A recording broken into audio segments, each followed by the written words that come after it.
He talks a good game. He talks a good game on the outside. He talks a good game. He talks. Hello, welcome to On Me Ed Son. Hope you're well. Just checking the levels there. Oh, well, it's a Sunday afternoon. It's a come and join the chat. Let us know your thoughts. If you're going to watch it later, let us know in the comments below. Thanks for all the support that you've been giving and that the channel's been getting and everything like that. Still debating on the views and whether I continue and all that kind of stuff. But hopefully, keep on doing the live shows for you and sit and see what you like. And hopefully you can just join me in real time and lend us your thoughts. Okay, so the talk is this live show is all about the FA Cup fourth round, of course. Friday night had a couple of results there. Chelsea beating Hull City 4-0. Wrexham, good result for Wrexham, beating Ipswich Town 1-0. West Ham narrowly beating Burton Albion after extra time 1-0. Mansfield Town beating Burnley 2-1. So great for them. Fantastic win. Man City beating Salford 2-0. Norwich beating West Brom 3-1. Southampton beating Leicester City 2-1 after extra time. Newcastle United beating Villa 3-1. Tonali getting a couple and Walter Marda getting another as well. If you ask a lot of Newcastle fans, I'm sure they would say, well, they haven't been playing Walter Marda in the appropriate way, the best way.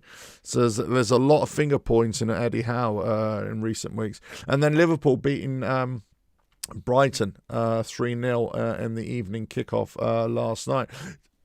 Today, apologies, Birmingham 0-0 with Leeds at half-time.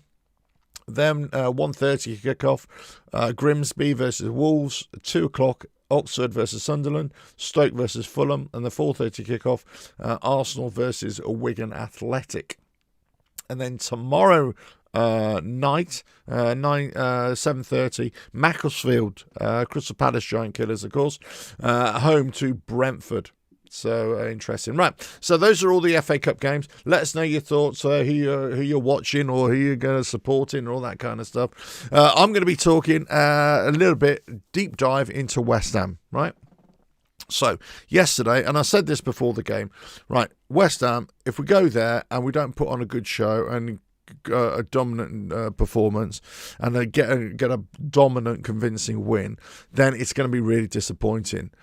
The problem you should be asking yourself, or the thing you should be asking yourself, is this: when you come away from a game, and you're asking more questions of the coach, the manager, more questions of the players, then you kind of then it's usually a bad sign. The start of the game, there was a delay because there's a hole in the net. Then you had the plane flying over, which was, no more BS, for sign, protest sign.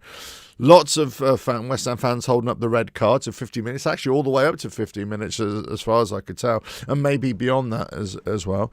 Some chanting there. So in terms of protest, but I just wonder how much that banner sign costs. As far as I could tell, it's going to be in the region about a minimum.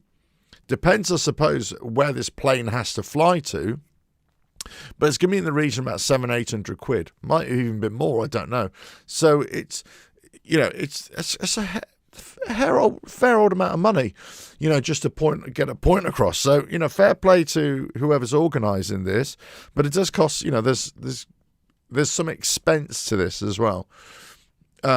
And I suppose we all got to wonder, well, will it have an effect? Well, it definitely has an effect because they were showing it on TV. Yes, on TNT where I was watching it, they were showing it. They were talking about it, and they were talking about it repeatedly for a while. So in that sense, it's definitely working, right? Okay, let's get into the game. Game started really, really slow for West Ham. There was no energy there. They were just playing it out from the back. If you notice in the first half, what they're doing, they're going for the goal kicks. Areola was in goal. And Areola wasn't taking the goal kicks. It was either coming out to Mavropanos or to Kilman. And then there was a bit of nervousness in the back. It'd come out to, let's say, Skulls. or to Kyle Walker-Peters, and then they'd lump it upfield, and then they'd lose the ball straight away. We'd lose possession. So you kind of ask yourself, well, what was all that about? You've just wasted time, wasted effort there. You might as well have just lumped it up in by the keeper. And actually, in the second half, that's what it did. So they changed tactics because obviously that wasn't working at all. So there's a complete, whatever they've been working on in training all week, obviously it wasn't working at all. It was just rubbish, whatever it is. You're right. Graham Henry, hello. Thanks for joining. Let me put you up there. There's lots of changes in the first team, right? But it's as I've been saying all week or all year, or I always say, our strength in depth isn't that great at all. So yeah, there's going to be a lack of cohesiveness, lack of communication, lack of understanding about a lot of players who just don't normally play with each other. There's all that, and I'll give you that. But at the same time, it just goes to show that we've got a really poor second tier. We've got a really poor, because let's face it, we're playing Burton Albion, League One, who are in relegation spots as well. They're not doing so great either. Now the first half, they came at us. Yes, there was a lot of naivety on their part, and there was a lot of lacking in quality. And if we played that way against a better team, we would be already about 2 or 3-0, 4-0 down at half time, right? It was that final little ball, but they were getting crosses in. They were getting into dangerous positions, but they just weren't able to capitalise and put it away. They had a couple of players on there. I thought, you're not bad. That Shade that they took off towards the end of the game, or towards the end of 90 minutes, I thought you should be taking him off because he's probably your most successful player right now. And he was going on the left line. He was the one who was doing the long throw-ins as well. He was all right. There's a couple of other players I thought, you're all right. But they just lacked a little bit of that final little bit of quality to get the ball in the back of the net, which was lucky for us, right? Second half, West Ham came. So we had a terrible first half. They had much better of it. Second half, we came out. We were pushing the ball around a little bit better. It was less of this slow build-up at the back. Why we reverted back to the slow build-up? For a couple of games under Nuno, when we started winning after the QPR game, we were almost bypassing that, playing it crap horseshoe football at the back, but we were bypassing that and going more direct into midfield and more direct up front. But then the last couple of games again, we've reverted back to that. And it's so frustrating because we get into an advanced position, like a final third, usually on the wings, right? And then when we don't take it any further, then we start to come all the way back again. Goes back to Mav, or goes back to Kilman, or whatever it is on the day. Sometimes we go back to Areola, and then we start the whole process again. It's just so slow. It was crap to watch, and ineffective, totally ineffective. Second half, we sped it up a little bit. We'll get more success. But this is, as I was said in the week, that if we're going to struggle, you're going to have the second tier players in there not getting a lot of success. You come up against a team who really want to prove themselves, really want to give it a good go, come with a lot of energy, a lot of endeavour, albeit not with a lot of quality, right? All that sort of stuff. I get it, because that was definitely the case. But then it might mean that we have to come into the second half. We have to bring on, our better players just to try and get a result. And that's exactly what happened. Somerville came on. Tati came on. Who else came on? Let us know. Juve came on, didn't he, as well, in there. It was... I'm not saying there was a lack of... We were just really flat. It was like there was nothing there. There's no motivation. It was a hard day. You could blame the pitch. You could blame the lots of different variables, right? All the new players into the mix and everything like that. But really, you should be beating a team like Burton more convincingly than you are. And it just goes to show the spirit of the Cup, the FA Cup. This is why we love it so much, because you can get a lesser team who have lesser quality, and on the day, if you're not wise to it, they'll give you a bloody nose. And I tell you what, they almost did. We start the second half a lot better, and at one stage I thought, okay, he's let the brakes off now. Luno's let the brakes off. We're going to run away with this now, and it's almost like we're going to have to forget about the first half, just concentrate on the second half because we're going to get 3 or 4 goals now, right? That's what my initial thinking was into 10 minutes, but it never really happened. Burton then came back into it. They could have had another 2 or 3 chances right at the end. Great save from Mariola. And if they did had better quality, they would have definitely got more shots on target. They didn't. We got away with it. Somerville got his goal, deflected goal, but we just struggled. We just struggled the whole way through into extra time. Added, additional extra time. You kind of got to look yourself. It's not. I think West Ham got away with that. Definitely got away with that. Definitely got away with not being embarrassed, right? Burnley got embarrassed yesterday. West Ham was so close to being embarrassed. So any hope of getting a game, like an FA Cup game, and to giving you that push, that momentum to go into the next league game, well, it was that kind of disappeared with that performance. And this has always been my problem with taking out too many first team players, putting in other guys, as your starting 11, your second tier as your starting 11, just to give them a game, right? And then you kind of think, well, what you should be doing is starting the game, killing off the game at 3-0, let's say, and then at 60 minutes, 70 minutes, then bringing on your second tier players and let them have a go there. That's the way I would always trying to address these games. Or certainly only give 1 or 2 of your first team players a rest, right?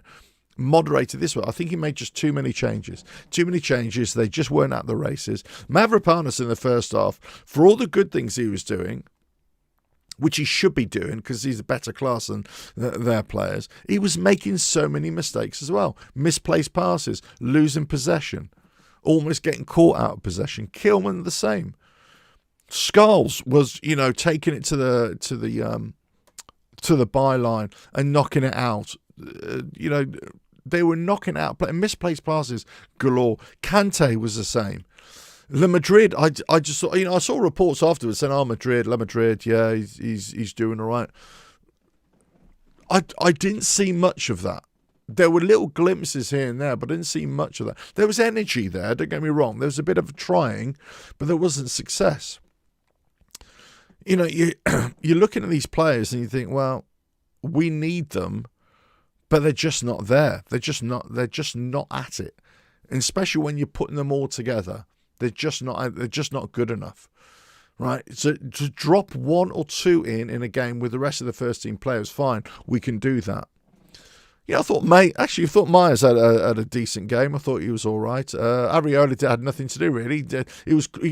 He looked comfortable. Let's put it that way. He looked comfortable, and then he had to work a little bit hard right to the last death when he actually saved us really from going into penalties. Wilson, I thought, it was all right, not getting a lot of success either. Tati, when he came on, he looked lively again. And then obviously Somerville, when he came on, looked lively. But until that, we didn't look like a Premier League team fighting against or playing against a League One team. That's what it was. Let us know your thoughts in the chat here. Let me get into some of these comments. Thanks for joining. Really appreciate it. Budgie, hello there. Afternoon now. My main concern is how he did. Sorry, I need to read that. Let me read it off another screen. I need my glasses. Afternoon now. My one main concern is how the hell, did we go into extra time with a team fighting relegation League One, 3 leagues below? Exactly right. Sorry, it was the. I'm reading it off that screen, and I should be reading it off this screen here. There we go. That's right. Yeah, absolutely right. I'm exactly the same. What was all that about? What was all that about? How did that happen? Malk, hello there. No one showed any initiative or showed that they wanted it. Timid, yeah, it was. It seems as if they just didn't want to be there. It seems as if it was beneath them a little bit. Yeah, I know it's a different environment. It's not a Premier League environment. I know it's not a manicured, ground. But let's face it, they're a League One side. money's tight down there. We've had a lot of rain in the last few weeks as well. It's hard for groundsmen, right?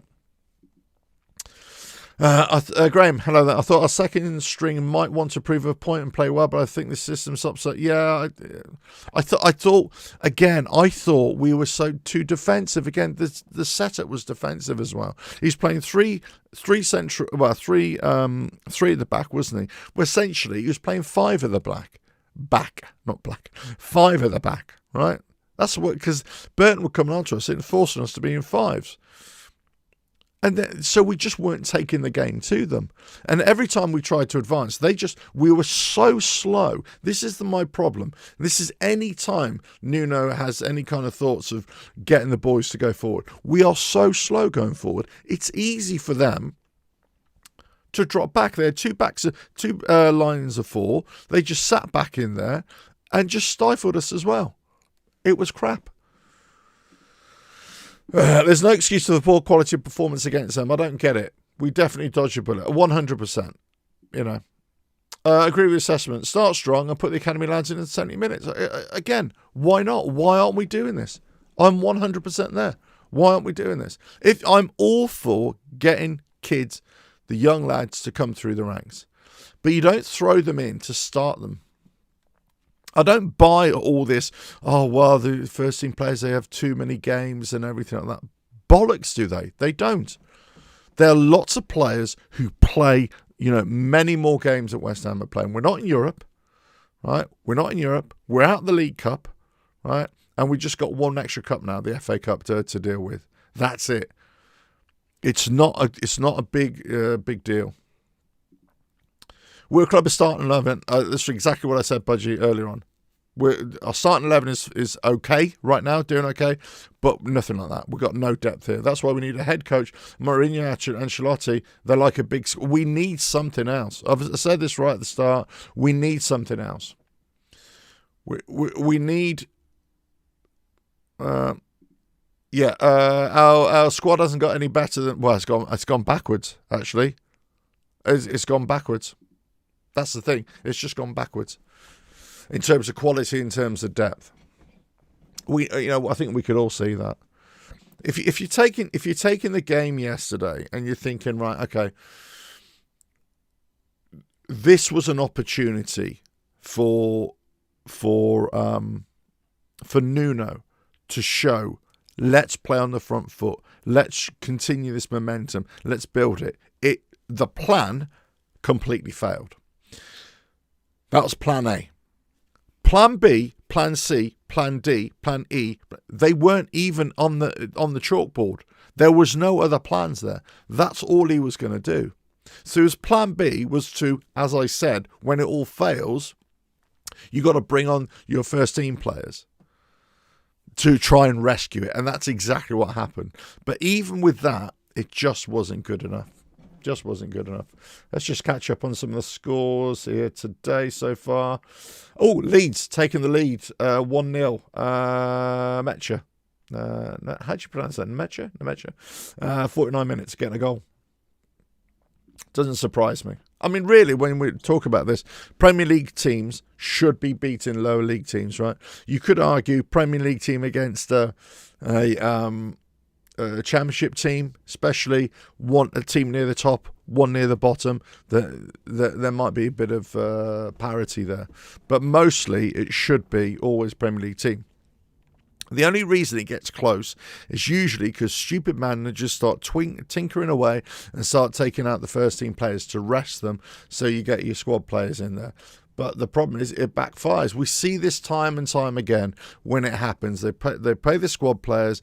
The players have just not had enough match time, right? And the reason they have enough match time, because you're not killing off games with your first team, first 11, and you're not bringing them on for 5 or 10 minutes at the end of games, in league games, to give them that match experience. So it's your overall system. It's your overall way of thinking.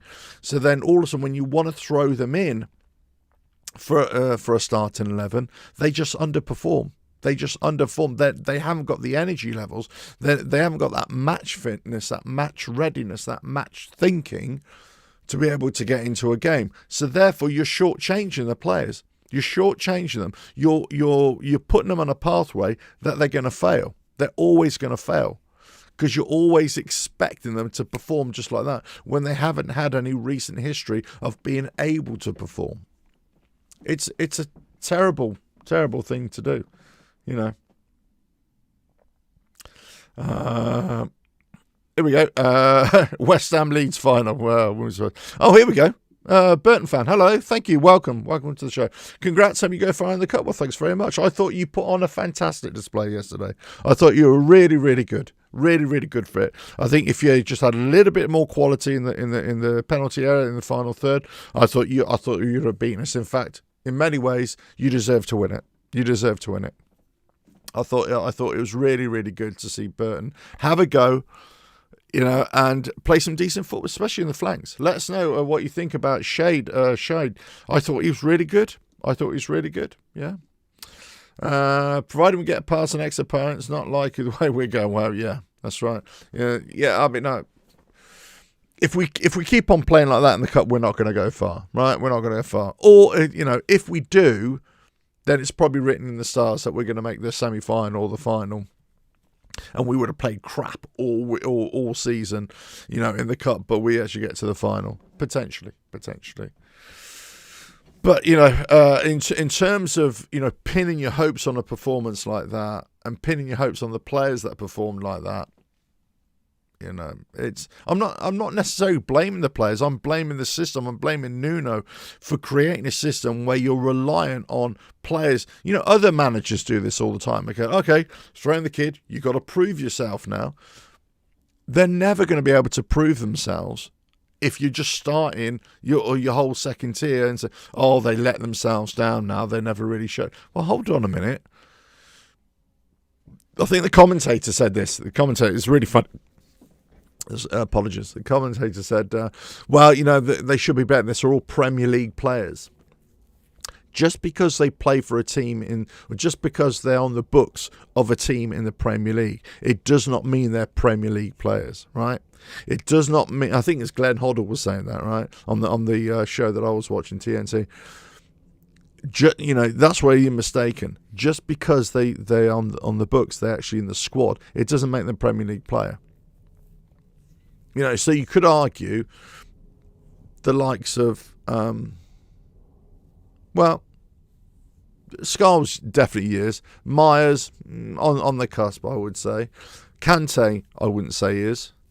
Definitely not. Le Madrid, too early to tell, but on what I saw there yesterday, no chance. Not ready. But again, that doesn't mean those players can't come on the last sort of 10 minutes of games when we're winning 2 or 3-0, 4-0, whatever. If that would ever happen, right? And then come in and get more and more experience. Yeah, absolutely. But what we're seeing right now, no chance. They're not up for it. When you got players in like Burton Albion, for example, who were really showing, and they were playing above their standard. In terms of playing above, they were raising the game. Of course they're going to raise their game. And fair play to them. And they were getting in there and they're getting stuck in. And they were playing as a team and they were playing with energy and fight. This brings me on to the other thing, right? Budgie. Yeah, is it cold in my studio? A little bit. I've also got a hot coffee going. Yeah, I haven't put the heating on. I got a little heater underneath here. I keep on meaning to, every summer, I keep on meaning to insulate this place, but I never do. So this year, I'm definitely going to insulate this place, but I never will. I'm sure I won't, right? So I'm always going to have this breath, unless I move a house or something and get a proper studio set up, whatever. That's comfortable. But this brings me on to my next point. A few shows ago, a few videos ago, whatever, I talked about Freddie Potts. Obviously, Freddie Potts gets sent off yesterday, right? And I talked about Freddie Potts a few shows ago, and I said, look, Freddie Potts has got to watch out. He's got to watch out because he's coming in with a lot of mistimed tackles. He's getting the man, and he's not getting the ball, right? and he's giving the ref something to think about, and he's making the referee make a decision. And also, I was saying that he's making himself aware to the referee.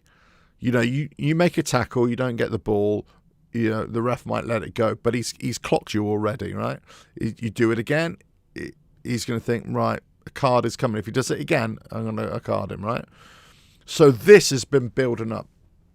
So then I get comments saying, well, for want of a better word, no, he's doing absolutely nothing wrong. You need to go and watch the game again. And I'm saying, no, you're misunderstanding what I'm saying, right?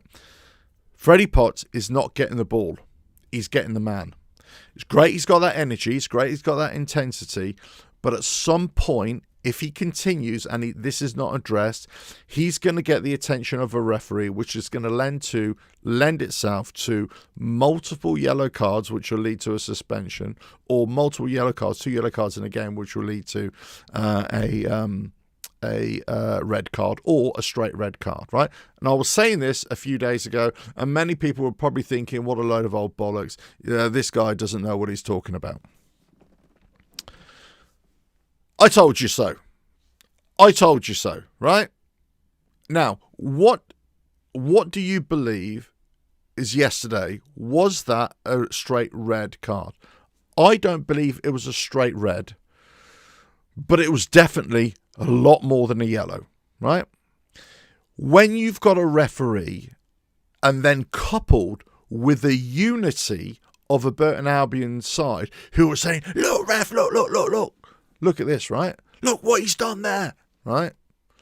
It gives the referee something to think about. And this is what I'm saying to everybody, right? What I've been saying for weeks and weeks in my own head. I've been saying it on videos. I've been saying it.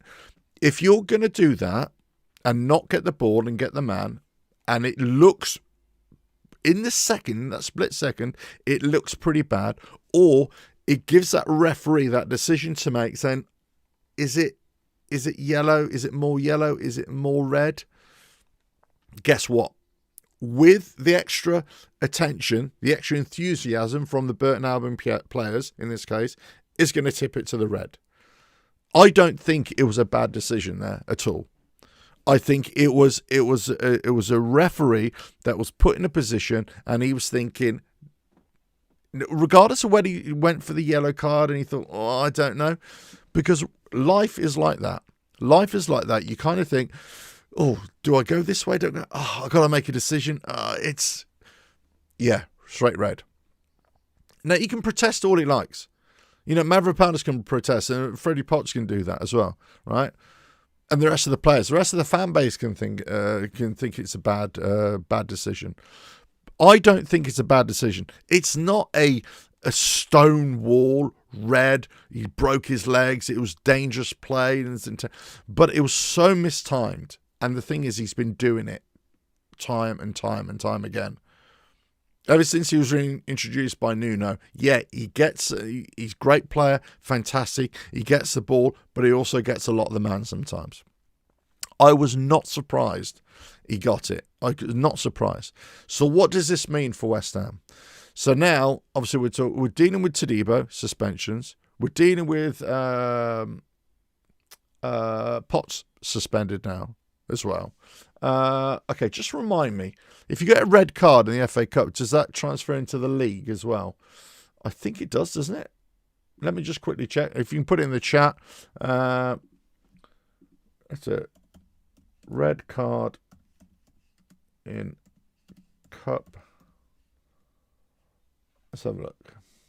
Premier League red cards are not carried to... But when players receive a red card, they are carried over to from domestic competitions. Yeah. Okay. So yes, they do. They do. It does carry it. So basically, he's got his red card. It's going to go over to the.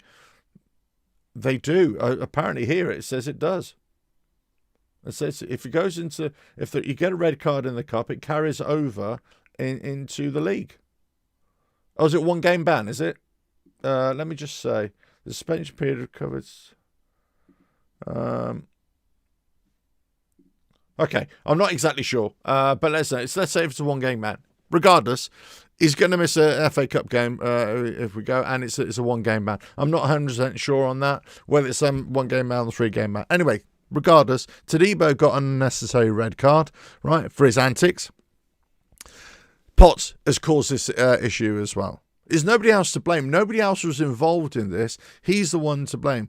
And actually, I don't even blame Potts so much myself. Again, this comes back to coaching. This comes back to analysing games. This comes back to the way you're coaching the players and coaching what they're doing on the pitch. If you've got a defensive midfielder like Freddie Potts, fantastic as he is, that position also demands a lot of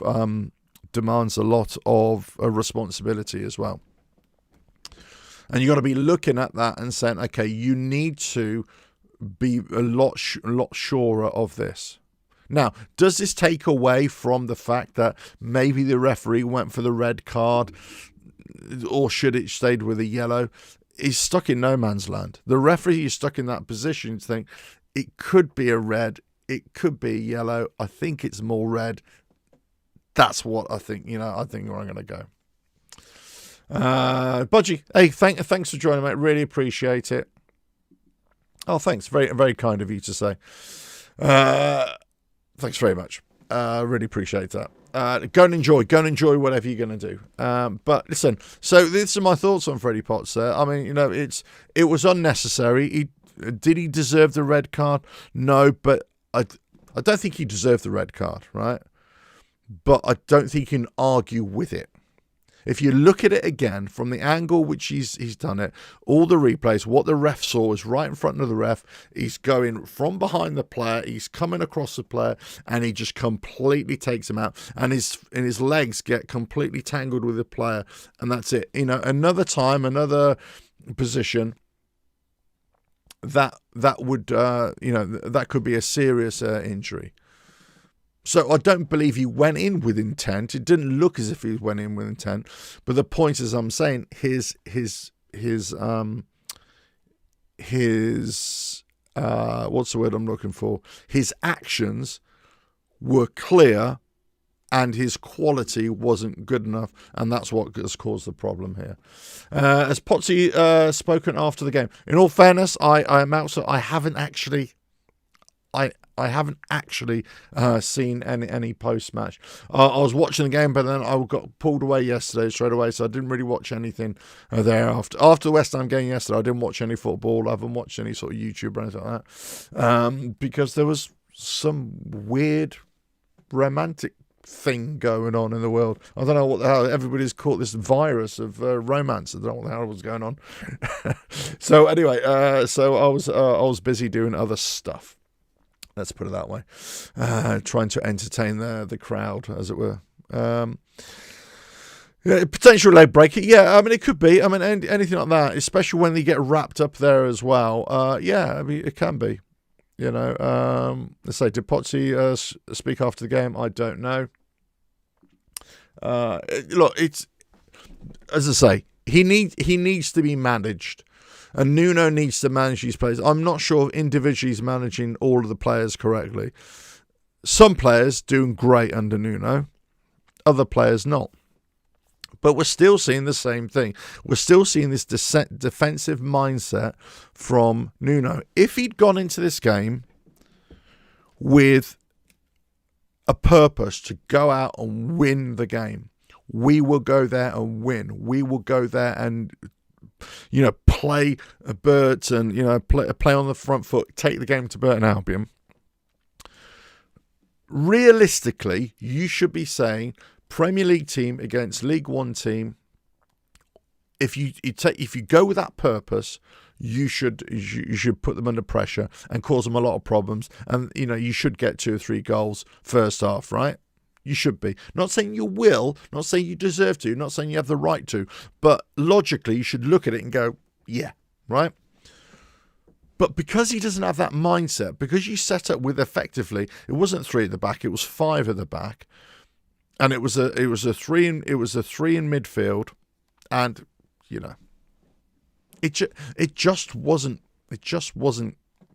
good enough.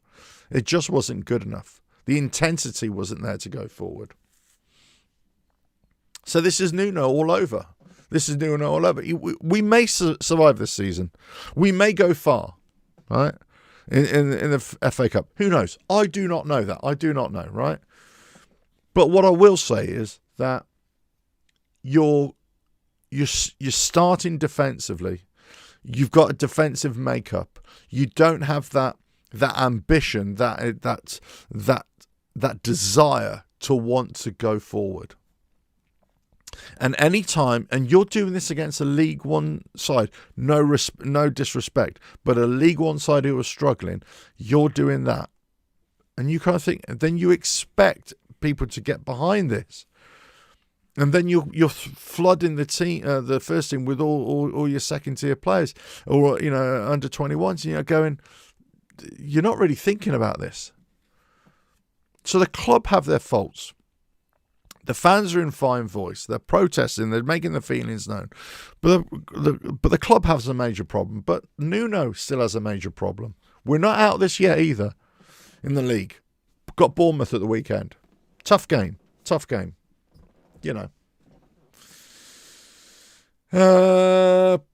Problem start with the back five. I agree. The way we started, the way we set up, it's just that annoying, the way we're playing from the back, this slow ball. And if you notice it, if you haven't watched the game, go and watch it again if you can.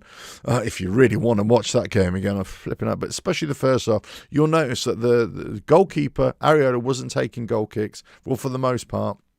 And they were just knocking it across to either Kilman or Mavropanos, and then taking it to the left back, right back, Scholes or Carl Walker-Peters, and then losing possession thereafter. Do you know? It's me. I just typed exactly the same thing. Ah, okay, yeah. Thanks, mate. Thank you. It's just poor. But I'll tell you what, I'm not going to go on about it, because, I think we've all got better things to do than listen to me harp on and get all negative over the weekend, right? I want to show you something. Look at this. Hold on. It's just a brown box here, right? So this is not I'll follow the link type thing and look, you can buy this kind of thing. I actually don't know where this is from. This is called Halftime Club. I don't know if you've ever seen it before. So, hold on. My good lady, right? These are all beer mats. These are all West Ham beer mats, right? Look at that. Look at that. Right, it's the same on the other side, I think. Yeah. Right, look at that. Hey? So I got Trevor Brooking, Di Canio, Billy Bonds support. Yeah. We got Prague. Prague. Look at that. I've never seen these before, by the way. Bobby Moore. Hursty. Look at that. And Nopes. Oh, wrong way. Oh, that's off. Yeah, there we go. Got that one. Look at that. Look. There we go. Isn't that brilliant? That was all given to me yesterday by she who shall not be named, right? Look at that. There you go. Brilliant. So she's in my good books now. She's going good book. It's only taken her 25 years to understand the value of a West Ham memorabilia and merch for me, in terms of birthdays and, Christmases and everything like that. It's only taken her 25 bloody years. But there we go. But look at that. So I've already got a proper one. But these will go around my studio now, placed strategically around the place. So every time I've got a mug, I'll just think, I'll put it on Trevor. Right? Or, I'll tell you what, I'm going to put it on Di Canio. I like that Di Canio one as well, got to say. I like that. Look at that. Beautiful. Or, I think, probably won't do that at all. I might put it in a little frame, actually.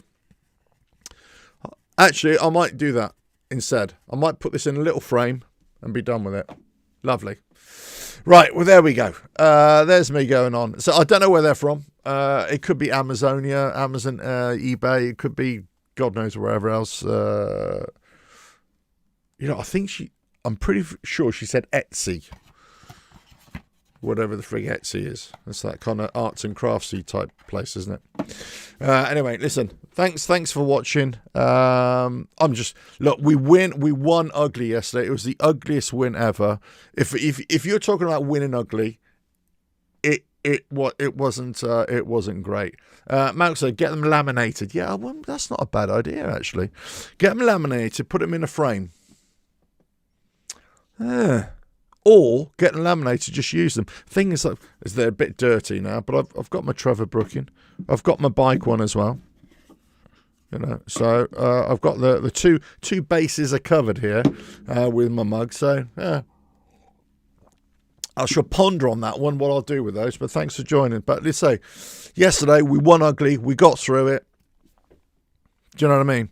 It doesn't fill me with joy. That we got through, let's put it that way, because I thought the players underperformed, the tactics were all wrong, the way we set up was too negative. We shouldn't be like this. We should not be like this. Former players, former managers would be turning in their grave, honestly, to watch this kind of crap, honestly. But I was watching it yesterday, and I was just like this, really, and I just thought, I'd rather do something else. That was the problem. I'd rather do something else.